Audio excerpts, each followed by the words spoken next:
Here's my take. Liberation Day is an apt name for Donald Trump's policy to impose massive new tariffs across the world. His view of the United States is of a victimized colony, taken advantage of by other countries that have robbed it of jobs, industries, and money. This week, when announcing his tariff plans, he said this. Our country and its taxpayers have been ripped off for more than 50 years. Trump's acolytes like J.D. Vance and Howard Lutnick parrot this view, painting a picture of a hollowed-out country with empty factories, unemployed workers, and stagnant wages. The reality is the opposite, and it is only because it is the opposite, in other words, because of America's unrivaled economic power, that Trump can even attempt his tariff policy.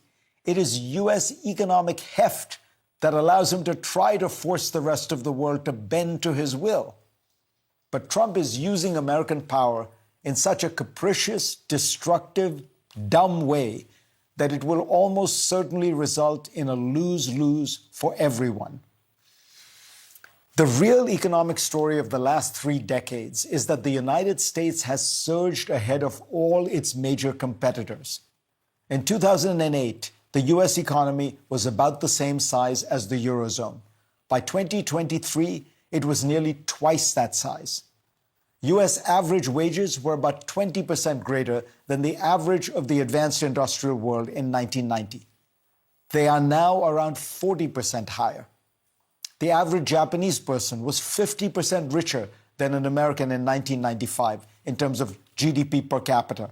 Today, an American is about 150% richer than a Japanese person. In fact, the poorest American state, Mississippi, has a higher per capita GDP than Britain or France or Japan. And yet, Donald Trump has been convinced that all these decades, as America has moved ahead, it is actually in steep decline. His worldview seems to have been set in the 1960s, when in his memory, America was a great manufacturing power. Another piece of that antique worldview is an overestimation of Moscow's power, which in his mind apparently remains a towering economic player on the world stage with whom he can do many important deals. Russia, bizarrely, has been excluded from any new tariffs. The reality of America as the dominant nation in the fastest growing and most critical spheres of the global economy today, technology and services, seems to mean nothing to him. His tariffs have been calculated using a method closer to voodoo than economics. Among many mistakes, they are based solely on U.S. trade deficits with countries in goods.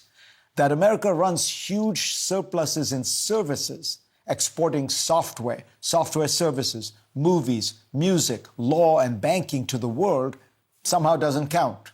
More than 75% of the U.S. economy is apparently intangible fluff. Steel is the real deal. But while America is the world's dominant power, it is not so strong that it can act this irrationally. The world economy has grown of a size and scope that it will find ways around American protectionism, which is now among the world's most egregious. Contrary to Trump's stubborn beliefs, the U.S. was in fact already somewhat protectionist, with tariff and non-tariff trade barriers greater than in 68 other countries.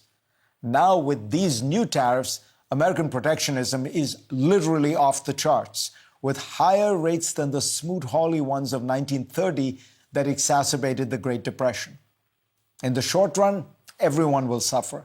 But in the medium to long run, countries will start trading around the United States. This movement has already begun. Since Trump won in 2016, the U.S. has abandoned virtually all efforts to expand trade. But other countries have picked up the slack. The European Union has signed 8 new trade deals, and China has signed 9. As Ruchir Sharma notes, of the 10 fastest growing trade corridors, 5 have one terminus in China. Only 2 have a terminus in the United States. Countries around the world need growth, and that means trade. China will clearly be the big winner in this new world economy because it will position itself as the new center of trade.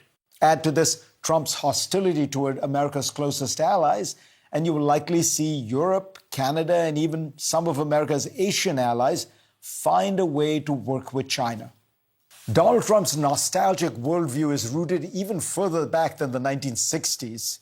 He looks fondly on the late 19th century, when, as he described this week, the US had only tariffs and no income tax, and America was way stronger economically than it has ever been compared to the rest of the world.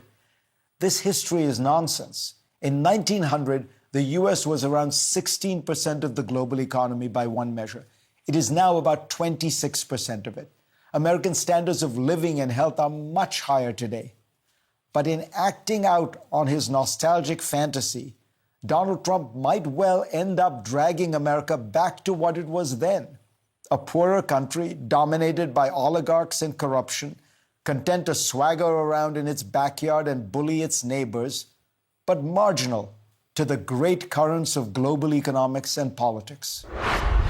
Go to cnn.com/Fareed for a link to my Washington Post column this week.